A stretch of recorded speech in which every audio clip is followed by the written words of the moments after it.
Junior, that is, I have the privilege.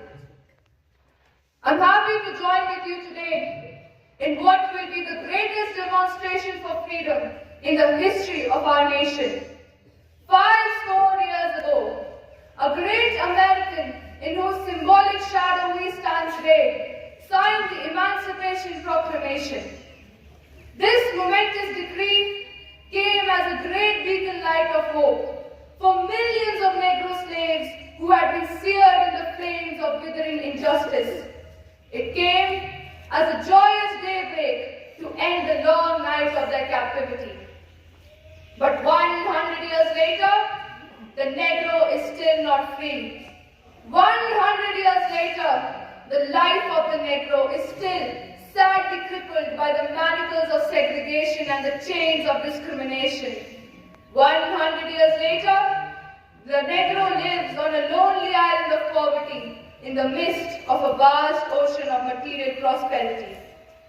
I have a dream that one day in the red hills of Georgia, sons of former slaves and sons of former slave owners will be able to sit down together at the table of brotherhood. I have a dream that one day in the state of Mississippi, a state sweltering with the heat of injustice, sweltering with the heat of oppression, will transform into an oasis of freedom and justice. I have a dream that my 4 little children will be able to live in a nation where they are not judged by the color of their skin, but the content of the character. I have a dream today. I have a dream that one day, down in Alabama, with its vicious racists, with its governor's lips dripping with the words like nullification and interposition, one day, right there in Alabama, little black boys and black girls will be able to join hands with little white boys and white girls like brothers and sisters. I have a dream today.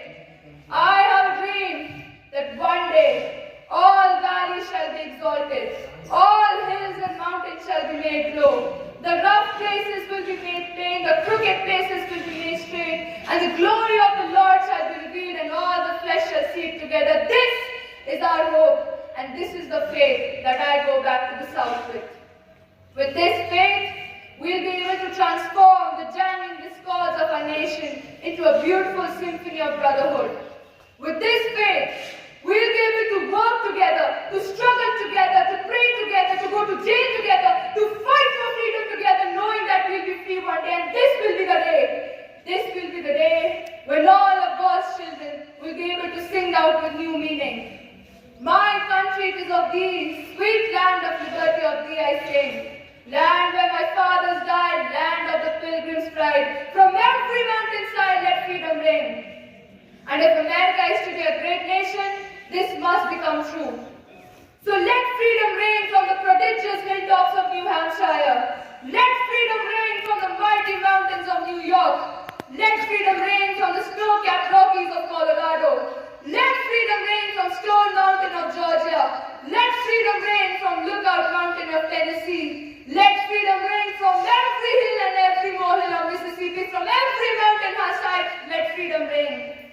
And when this happens, when we allow freedom reign, when we allow it to ring from every village and every hamlet, every state and every city, we'll be able to speed up that day when all of God's children, black men and white men, Jews and Gentiles, Protestants and Catholics, will be able to join hands together and sing in the words of the old Negro spiritual. Free at last, thank God Almighty, we are free at last. Thank you and have a wonderful day ahead.